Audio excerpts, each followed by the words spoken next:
Then, when it was the 27th night, she continued, I have heard, O auspicious king, that the king replied, I must very certainly hang you all. At that, the king's inspector came forward and said, With your permission, I will tell you a story of what happened to me just before I found this hunchback. If it is more remarkable than the previous tale, will you spare all our lives? The king agreed, and the inspector went on. You must know, Your Majesty, that last night I was with a group who had organized a recitation of the Quran, for which the fakis had been brought together. When the reciters had performed their task and finished, a table was set out, and among the foods that were produced was a dish made with sugar, almonds, and vinegar.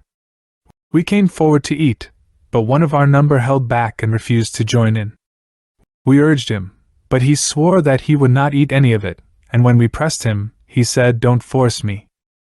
What happened to me the last time I ate this is enough for me, and he recited, Shoulder your belongings and be on your way. If you like this coal, anoint yourself with it. When he had finished speaking, we urged him to tell us why he had refused the dish. If I have to eat it, he said, I can only do that after I have washed my hands 40 times with soap, 40 times with potash, and 40 times with galangale. That is, a total of 120 times. At that, our host gave orders to his servants, who brought water and the other things for which he had asked, after which he washed his hands as I have described. He then came reluctantly, sat down and stretched out his hand, apparently in fear, plunged it into the dish and started to force himself to eat, filling us with surprise. His hand was shaking, and when he raised it up, we could see that the thumb was missing and that he was eating with 4 fingers. We asked what had happened to his thumb, whether he had been born like that or whether he had suffered an accident. Brothers, he replied, it is not only this thumb, but the other one as well, together with both my big toes. Wait till you see. He then uncovered his left hand, and we found that it was like the right, and similarly that the big toes were missing from his feet. This sight added to our astonishment, and we told him that we could not wait to hear his story, the reason for his mutilation, and why he washed his hands 120 times. He began.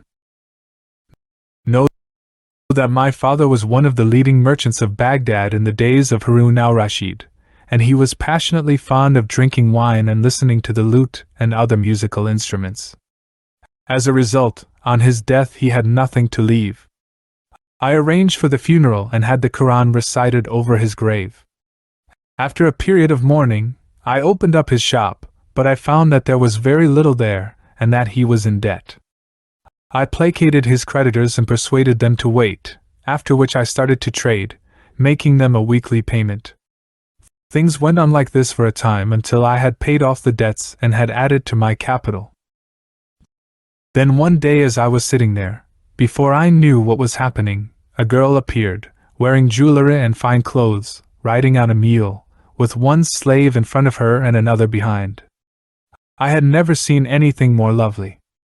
She halted the mule at the entrance to the covered market and went in, with her eunuch following and protesting, Come out, my lady, and don't let anyone know, lest we find ourselves in the fire. He stood guarding her from sight as she looked at the merchants' shops, of which, as she found, mine was the only one open. She walked in, with the eunuch behind her, and sat down. The girl greeted me in the loveliest and sweetest voice that I had ever heard, and when she uncovered her face, I saw that she was as radiant as the moon. The glance that I threw her was followed by 1,000 sighs, and love for her became fixed in my heart. Looking again and again at her face, I recited, Say to the lovely girl in the veil of the ringdove's coloring, It is certain that only death will relieve me from the torture you inflict. Grant me union that may perhaps give me life. Here is my hand stretched to you, hoping for bounty. On hearing this, she replied, I cannot bear the pangs of love, but may you find relief, whereas my heart loves none but you. If my eyes look at any loveliness but yours, may this parting lead to no delight. I have sworn an oath never to forget your love. My heart is sad, though proud that we once met. Passion has poured a brimming glass of love. Would that it poured for you what it has poured for me. Take my corpse with you on your travels, and where you halt, bury me facing you. Call my name by my grave, and then my bones will groan in answer when they hear your call. If I were asked what I desire from God, I would reply, His favor, merciful is He, followed by yours. When she had finished these lines, she asked me whether I had attractive materials for sale. My lady, I replied, your servant is poor, but if you wait until the other merchants open up their shops, I shall fetch you what you want. We then talked together, with me drowning in the sea of love and lost in my passion for her, until the other merchants opened their shops. I went to them and fetched her all that she wanted, at a price of 5,000 dirhams, after which the eunuch took the purchases that she handed to him, and they both left the covered market. Her mule was brought up and she mounted, without having told me where she came from, something that I was too bashful to ask. The merchants made me guarantee the purchase price, and so I shouldered the debt of 5,000 dirhams, and went back home, drunk with love. My servants brought me my evening meal, but I only ate a mouthful, thinking of the girl's beauty and grace. I tried to sleep, but no sleep would come, and I stayed in this restless state for a week. At that point, the merchants asked me for their money, but I persuaded them to wait for another week. At the end of this, the girl appeared, riding on her mule, accompanied by a eunuch and 2 slaves. She greeted me and said, Sir, I have been slow in paying you for the materials. Bring the money changer and take the cash. The money changer duly came and the eunuch produced the money, which then I took. The girl and I talked together until the market opened, when she told me to get her other materials. I fetched these for her from the merchants, and she then went off without having said anything to me about the price. This was something I regretted after she had gone, since it had cost me 1,000 dinars to get what she wanted, and as soon as she was out of sight, I asked myself, what is this love? She gave me 5,000 dirhams, but I have just spent 1,000 dinars. I was sure that I would find myself reduced to poverty thanks to what I owed the merchants. I am the only one whom they know, I said to myself, and this woman is nothing but a swindler who has used her beauty and grace to fool me. She thought of me as a little boy and laughed at me, and I never even asked her where she lived. These misgivings stayed with me, and for more than a month she did not return. The merchants came to press me for their money, and they forced me to sell my property, leaving me facing ruin. I was sitting, lost in thought, when before I knew it, there she was, dismounting at the gate of the market. She came into my shop, and, when I saw her, my cares left me and I forgot my troubles. She came up and talked to me sweetly and then said, Fetch the money changer and have your money weighed out, after which she gave me the price of the goods that she had taken and added in a profit. Then she talked with me in so relaxed a way that I almost died of joy and delight. Have you a wife? She asked. No, I told her. I know no women at all, and I burst into tears. Why are you crying? She asked, and I replied, It's all right. I then took some of the dinars and gave them to the eunuch, asking him to act as my go-between in the affair, but he laughed at me and said, She loves you more than you love her. She didn't need the stuff that she bought from you, and she bought it only because of her love for you. Ask her whatever you want, she will not say no to you. The lady saw me giving money to him, and she came back and sat down. Then I said to her, Be generous to your servant, and give him what he asks. I told her what was in my heart, and she agreed to my request. Do you bring my messages? She told the eunuch, and to me she said, Do what the eunuch tells you. She got up and left, while I went and handed over their money to the merchants, being left with a profit. I then received no further news of her, and such was my regret I could not sleep at night, but after a few days the eunuch came back. I welcomed him with respect and asked him about his mistress. She is ill, he said, and I asked him to explain her position to me. This girl, he told me, was brought up by the Lady Zubaydah, the wife of the Caliph Harun al-Rashid, and she is one of her maidservants. She asked to be allowed to come and go as she pleased, and she has reached a position of authority. She talked about you to her mistress and asked whether she would marry her to you. No, I shall not, replied Lady Zubaydah, until I see the young man, and then, if he is a suitable match for you, I shall give consent. We need to smuggle you into the palace now. If you succeed, you will be able to marry the girl, but if you are found out, your head will be cut off. What do you say? I will go with you, I said, and endure the fate you have described. The eunuch said, Go tonight to the mosque, pray and spend the night there.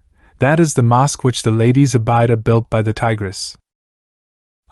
I willingly agreed, and in the evening I went to the mosque, performed my prayers and spent the night there. At daybreak, eunuchs arrived in a little boat, bringing with them several empty chests, which they brought to the mosque, before going off again. One of them stayed behind, and, when I looked at him, I recognized him as my go-between. A little later, the girl arrived. When she came forward, I got up and embraced her. She kissed me and burst into tears, after which we talked for some time. Then she took me and put me in a chest, which she locked. She approached the eunuch, who had with him a large quantity of goods, and these she started to take and pack in the other chests, locking them one after the other until she had packed them all. The servants then loaded them on the boat, and set off for Lady Zubaydah's palace.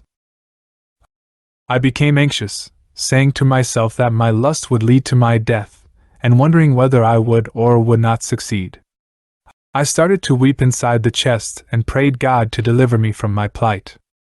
The servants continued their journey until they had brought all the chests to the gate of the Caliph's palace, carrying in mine together with the others. They passed by a number of eunuchs entrusted with the protection of the harem, together with some of the harem women, until they came to a senior eunuch. Roused from his sleep, he shouted to the girl, What is in these chests? They are full of goods for Lady Zubaydah, she said. Open them up one by one, he ordered, so that I can look at the contents. Why do you want them opened? She objected, but he shouted at her, Don't waste time, these chests must be opened. He got to his feet, and the first chest that he wanted to be opened was the one in which I was hidden. When it was brought to him, I lost my senses. I was so afraid that I was unable to control myself, and my urine seeped from the chest. The girl cried to the eunuch, You have destroyed me and destroyed yourself, as you have spoiled something worth 10,000 dinars. In this chest are colored dresses and 4 mans of Zamzam water. The container has just fallen open and the water has leaked out over the clothes in the chest, ruining their colors. Take your chests and go, God damn you, said the eunuch. So the servants hurriedly carried off the chest that I was in, bringing the others with it. While they were on their way, I heard someone saying, Woe, woe, the Caliph, the Caliph.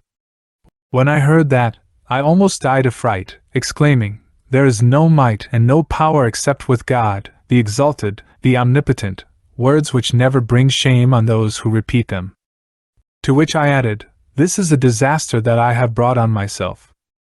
I then heard the Caliph asking my mistress what was in the chests. Clothes belonging to the Lady Zubaydah, she said. Open them for me, he ordered, and when I heard that, I felt that I had truly died, saying to myself, By God, this is the last day of my life in this world. If I escape, I shall marry her, no question about it, but if I am found out, then my head will be cut off. I started to recite, I bear witness that there is no God but God, and Muhammad is the apostle of God. Morning now dawned, and Shahrazad broke off from what she had been allowed to say.